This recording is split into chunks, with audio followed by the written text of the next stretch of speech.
শ্রুতিতে রাম ঠাকুর ফণীভূষণ চক্রবর্তীর লেখা থেকে আজকের নিবেদন। বহু বর্ষ পরে ঠাকুরমশাই তার পৈতৃক বাসভবনে এসেছেন, ফরিদপুর জেলার ডিঙ্গামানিক গ্রামে। ঠাকুর পরিবারের সকলেই আনন্দিত। এই আগমন বার্তা ক্রমশ গ্রাম থেকে গ্রামান্তরে ছড়িয়ে পড়তে লাগলো, আর দলে দলে নরনারী সকালে বিকেলে আসতে লাগলেন অবিরাম। পুলকিত হয়ে কয়েকজন মিলে কোনো গাছতলায় বসে হরে কৃষ্ণ হরে রাম গান করতে লাগলেন। তৎপরতার সঙ্গে কেউ কেউ খোল করতাল সংগ্রহ করে এনে ঠাকুরবাড়ির পুকুর পাড়ে বসে মহানাম সংকীর্তনে মত্ত হয়ে রইলেন। সহসা যেন কোনো মহামন্ত্রে বিদ্যালঙ্কার বাড়ি আনন্দ মুখরিত হয়ে উঠল। হাজরা রোড ও কালীঘাট রোডের মধ্যস্থলে অবস্থিত মালাকার জুয়েলার্স। তার মালিক হচ্ছেন শ্রী মনমোহন মালাকার, তখন নবীন যুবক। তিনি ডিঙ্গামানিক গ্রামের পার্শ্ববর্তী কোনো গ্রামের অধিবাসী ছিলেন। সকালবেলায় বাড়ির কোনো কাজে তিনি খানিক দূরে এগিয়েছেন, এমন সময় তার সঙ্গে জনৈক পূর্বপরিচিত ভদ্রলোকের সাক্ষাৎ ঘটে। ওই ভদ্রলোকের মুখেই মালাকার জানতে পারেন ঠাকুরমশাই এসেছে, এবং তিনি এও জানালেন যে যদি ঠাকুরমশাইয়ের দর্শন করতে চান তাহলে যেন তাড়াতাড়ি সেখানে যান, কেননা তার তো যেখানে থাকা খুব বেশি দীর্ঘকালের হয় না, এবং তিনি এই দর্শন করেই ফিরছেন জানালেন। মালাকার কিছুক্ষণ চুপ করে রইলেন। ঠাকুর ও দর্শনের অভিলাষ তার দীর্ঘকালের। আজকে সকালে কি সেই সোনার কপাট তার সামনে খুলে যাবে? ওই ভদ্রলোক বললেন, ঠাকুর কিন্তু কোথাও দীর্ঘস্থিতি নেই। কোথাও 1 ঘন্টা, কোথাও 2 ঘন্টা, কোথাও বা আধবেলা, কোথাও বা 2-1 দিন মাত্র। মালাকারের যদি বিন্দুমাত্র বাসনা থাকে তাহলে তখনই যেন সে ঠাকুর বাড়ি যায়। বিলম্ব করলে বিফল হতে পারে। যে কাজের জন্য মালাকার পথে বেরিয়েছিলেন সে কাজ তেমন জরুরি নয়, ঘন্টা 2 বাদে গেলেও চলবে। মনমোহনবাবু ঘুরলেন এবং ডিঙ্গামানিক গ্রামের পথে অগ্রসর হতে লাগলেন, এই আশায় আশ্রয় করে যে বহুদিন সঞ্চিত তার মনোবাসনা আজ হয়তো চরিতার্থ হবে। কিছু দূর অগ্রসর হয়ে তার নজরে পড়ল 10-12টি রমণী স্নান শেষে ধৌতবাসে চলেছেন। তাদের প্রত্যেকের হাতে ছোট রেকাবি ও বাটি, সেগুলো পূর্ণ ফলে ও মিষ্টিতে। তাদের কথাবার্তায় টুকরো টুকরো যা কানে ভেসে এলো তাতে মালাকারের বুঝতে অসুবিধে হলো না যে তারাও যাচ্ছেন ঠাকুর সন্দর্শনে। মালাকার স্বেচ্ছায় খানিকটা পিছিয়ে এলেন, ভাবলেন তিনিও তাদের পেছনে যাবেন। মালাকার দেখতে চান ঠাকুর তাদের ঘরে ঢুকতে দেন কিনা, এবং তাদের দলের লোক ভেবে তাকেও কি করেন, তবেই বোঝা যাবে রাম ঠাকুর সত্যি ঠাকুর কিনা। আনন্দ মুখরিত ঠাকুরবাড়ির অঙ্গনে প্রবেশ করলেন রমণীরা, কোনো বাধার সম্মুখীন না হয়ে। ঠাকুরমশাই যে ঘরখানায় বসেছিলেন সেখানে বহু নরনারীর ভিড়, তিল ধারণের স্থানও অবশিষ্ট ছিল না। দ্বিধায় জড়িত পদে নম্র নেত্রে রমণীরা দ্বার প্রান্তে এসে দাঁড়ালেন। ঠাকুরমশাই বলে উঠলেন, মায়েরা আইছেন, ওনাদের একটু জায়গা দেন। রমণীরা ঠিক বুঝে উঠতে পারলেন না এই মায়েরা শব্দটা ঠাকুর মশাই প্রয়োগ করলেন কাদের উদ্দেশ্যে। ঘরের কয়েকজন সঙ্গে সঙ্গে ভ্রু কুঞ্চিত করে রাগ ভরে ঠাকুর কক্ষ ত্যাগ করে গেলেন। রমণীরা, তাদের মুখ অনেকের খুব পরিচিত। এরা তো কুলনাশিনী, কলঙ্কিনী, কালনাগিনী, বিষকন্যার দল। এরা বারবধূ। রমণীরা সহজেই প্রবেশ পথ পেলেন। ঠাকুরের সামনে দাঁড়িয়ে একবার শুধু ঠাকুর দর্শন করলেন, কিন্তু প্রণাম করলেন না, কারণ পূর্বেই তারা স্থির করে রেখেছিলেন যে তাদের অপবিত্র দেহ ঠাকুরমশাইয়ের পাদস্পর্শ করার জন্য সম্পূর্ণ অযোগ্য। তাই তারা একে একে গলায় আঁচল দিয়ে ঠাকুরের সামনে মাটিতে প্রণাম করলেন। ঘরখানা স্তব্ধ। রমণীরা একে একে তাদের আনা ফল মিষ্টি ঠাকুরের খাটের নিচে ঢেলে দিলেন। ওনাদের মধ্যে একজন রমণী যখন তার আনা বাটি থেকে কুল ঢেলে রাখতে যাবেন, সেই সময় সহসা তিনি আশ্চর্য হয়ে দেখলেন ঠাকুরমশাই তার হাতের বাটি থেকে একটা কুল তুলে নিয়ে নিজের মুখে দিলেন। বিদ্যুৎ খেলে গেল ওই রমণীর 2 নয়নে, সঙ্গে সঙ্গে অন্য রমণীদের চোখে মুখেও। বিরক্তিতে ভরে উঠল উপস্থিত অনেক নরনারীর মুখ। এমনি তো ঠাকুর প্রায় কিছুই না খেয়ে কাটান, এখন এমন কি খিদে পেল যে ওই কুলোটা রমণীর থেকে কুল খেতে হচ্ছে তাকে। ওনাদের প্রসাদ দিলা না, ঠাকুরমশাই কাতর কণ্ঠস্বরে বললেন। ঠাকুর পরিবারের যিনি ওই ঘরের এক প্রান্তে দাঁড়িয়েছিলেন, তিনি উপস্থিত সকল নরনারীর হাতে প্রসাদ তুলে দিলেন। অঞ্জলি ভরে ওই রমণীরাও প্রসাদ গ্রহণ করলেন আর সাশ্রু নেত্রে ঠাকুরের সামনে দাঁড়িয়ে প্রসাদ পেলেন। ঠাকুরমশাই বললেন, সকাল থেকে ওনারা কিছু খান নাই, ওনাগো আর একটু দাও, ওনাগো আর একটু দাও। পুনরায় সকলকে আবার প্রসাদ দেওয়া হলো। রমণীরা আঁচলে চোখ মুছতে মুছতে বাটি রেকাবি নিয়ে ঘর ছাড়লেন।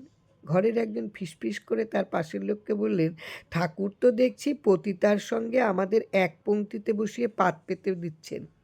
রমণীরা ঠাকুর ঘর ছেড়ে গেলেন বটে, কিন্তু ঠাকুর বাড়ি ছাড়েননি। উঠোনে দাঁড়িয়ে তারা জটলা করছিলেন। পাপে ভরা তাদের দেহভার ঠাকুরের চরণে রাখতে তারা সাহসী হননি। এই জন্য পায়ে পড়ে প্রণামও তারা করতে পারেননি। কিন্তু ঠাকুরমশাই যখন তাদের ছোঁয়া কুল সাগ্রহে তিনি মুখে দিলেন, তখন ভীতি তাদের দূরীভূত হয়। পিতার মতন তিনি আদর করে দুবার প্রসাদ তাদের খাওয়ালেন। সেটা সস্নেহ কারুণ্যেরই পরিচয়ক। সেজন্যই এবার তারা সাহসে বুক বেঁধেছেন। ঠাকুরের স্নেহধন্যা হয়ে তারা বল পেয়েছেন। এবার তারা অকপটে আত্মপরিচয় দেবেন আর একবারটি তাকে প্রণাম করবার প্রস্তাবও তুলবেন। ঠাকুরমশাই তাদের প্রত্যাখ্যান করবেন না, এটা নিশ্চিত। বর্ষীয়সী রমণী অগ্রগামিনী হয়ে ঠাকুরমশাইয়ের ঘরে প্রবেশ করলেন এবং পিছনে পিছনে অন্য রমণীরা শঙ্কা বিজড়িত পদে বর্ষীয়সী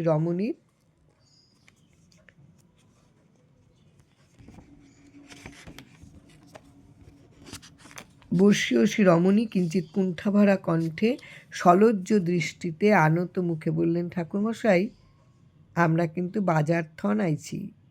সুধা ভরা কণ্ঠে ঠাকুরমশাই বললেন, মায়ের কি বাজারে, সংসারে অথবা মন্দিরে কোথাও কোনো তফাৎ আছে? মা বাজারে, সংসারে, মন্দিরে যেখানেই থাকুন না কেন, মা সর্বত্রাই মা। দুখানি চরণ ঠাকুরমশাই প্রসারিত করে দিলেন। এক এক রমণীরা ঠাকুরমশাইকে প্রণাম করতে লাগলেন প্রাণ ও ভরে। কয়েকটি রমণীর চোখের জল প্রণামের সময় ঠাকুরমশাইয়ের চরণে পড়েছিল। সচেতন হয়ে তারা তখন তাদের চরণের পতিত জল, চোখের জল যেটা, আপন আঁচলে সযতনে মুছে দিলেন। পুছে নিলেন ঠাকুরের চরণে পড়া তাদের চোখের জল, কিন্তু মুছে গেল না তাদের নয়ন থেকে ঝরে পড়া চোখের জলের ধারা। মায়েরা নাম নেবেন না? সহসা ঠাকুরমশাইয়ের কণ্ঠ থেকে সস্নেহে উচ্চারিত হলো, নাম কি তার সঙ্গে অনুমাত্র পরিচয় আছে? এই রমণীদের কোনো পরিচয় ছিল না। অনেক মধুময় ডাক তারা শুনেছেন, কিন্তু মা বলে তাদের ডাকা এই তাদের কানে প্রথম। তাও আবার শুনলেন ঠাকুরমশাইয়ের কণ্ঠ থেকে। অকুল সমুদ্র আকুলতাকে রাখতে পারে, কিন্তু এই রমণীরা ঠাকুরমশাইয়ের কণ্ঠে মা ডাকে যেন সপ্ত সমুদ্রের কলধ্বনি শুনতে পারলেন। শিরায় শিরায়, উপশিরায় ধমনীতে ধমনীতে নতুন নতুন রক্তের স্বাদ তারা অনুভব করলেন। জঘন্যতার সঙ্গে, অরণ্য বর্বরতার সঙ্গে তাদের প্রতিদিনের পরিচিত, কিন্তু মা বলে তাদের বরণ করে নেওয়া এ যে চরম এবং পরম প্রাপ্তি। আবার শ্রাবণের ধারা নামলো সকলের চোখে। ঠাকুরমশাই একে একে সকলকে নাম দিতে লাগলেন। কিভাবে নাম করতে হয় তাও পৌনপুনিক বলে দিলেন। পরে নামের মাহাত্ম্য বললেন অনেকক্ষণ ধরে। ঠাকুরমশাইয়ের কথা শেষ হলে রমণীরা চোখের জল মুছে তার শীতল চরণ দুখানি প্রণাম করলেন পুনর্বার। তারা বুঝলেন জীবনের সমস্ত জ্বালা আজ যেন দূর হয়ে গেল। বর্ষীয়সী এবং অন্য রমণীরা সমস্বরে বলে উঠল, বাবা, এবার তবে আমরা আসি। ঠাকুর বলছেন, আসেন গিয়া মায়েরা। এরা যখন এসেছিল, ভয় ছিল তাদের অন্তর জুড়ে, শঙ্কায় চরণে চলছিল না চরণ, নয়নে ছিল ভীরু দৃষ্টি এবং ছিল কণ্ঠভরা কুণ্ঠা। বারাঙ্গনারা যখন ঠাকুরবাড়ির অঙ্গন অতিক্রম করছেন, তখন তাদের পদক্ষেপ ছিল দৃপ্ত, কণ্ঠে বিজয়িনীর উল্লাস, আর অন্তরে ছিল অশেষ আশা এবং পরম প্রাপ্তির পরাৎ তৃপ্তি। একদল রাজহংসী কলকণ্ঠে গ্রাম্য পথ মুখরিত করতে করতে চলতে লাগলেন তারা। এতক্ষণ পর্যন্ত মনমোহন মালাকার স্তব্ধ হয়ে ঘরের মেঝে একপাশেই বসেছিলেন। ক্ষণকাল পরে তিনি উঠে দাঁড়ালেন। ঠাকুরমশাইয়ের কাছে গিয়ে প্রণাম করে বললেন, ঠাকুরমশাই, আমাকে কি নাম দেবেন? এই নেন। দাতা উদ্যত, কিন্তু যিনি নাম ভিক্ষা করলেন তিনি পশ্চাৎপদ। মালাকার বললেন, তিনি স্নান করেননি, বাসি কাপড়ও ছাড়েননি, এই অবস্থায় নাম নেন কী করে? তার অসুবিধার কথাটা ব্যক্ত করায় ঠাকুরমশাই বললেন, নাম সর্ব অবস্থায় পবিত্র, সেখানে সূচি অসুচি নাই, দিনক্ষণ নাই, যখন নেন যতটা নেন ততই মঙ্গল। অনেকক্ষণ ধরে ঠাকুরমশাই নামের কথা মালাকারকে বললেন, কিন্তু বহু জন্মান্তরীণ সংস্কারের জগদ্দল পাষাণ স্তূপ, তাহাতে সূচাগ্র ভূমি নড়ল না। মালাকার জানতে চাইলেন যে ঠাকুরমশাই সেখানে আগামীকাল পর্যন্ত থাকবেন কিনা, তাহলে তিনি আগামীকাল সকালে স্নান করে এসে নাম নেবেন। উত্তরে ঠাকুরমশাই বললেন, আমি থাকুম, আপনার যখন ইচ্ছা কালই নিতে পারেন। বাড়ির মুখে কয়েক পা মাত্র অগ্রসর হয়েছিলেন মালাকার, সহসা ফিরে এসে আবার ঠাকুরমশাইয়ের কাছে নাম ভিক্ষা করলেন। ঠাকুরমশাইও নাম দিলেন। নামের অনেক কথা ঠাকুরমশাইয়ের মুখ থেকে তিনি শুনলেন। তখন মালাকারের মনে হচ্ছিল তিনি যেন স্নান শেষে ধৌতবাসে ঠাকুরমশাইয়ের কাছে বসে আছেন। এমন স্নিগ্ধ ও পবিত্র ভাব এরপর শ্রী মনমোহন মালাকার তার 90 বছরের জীবনে কোনোদিন অনুভব করেননি।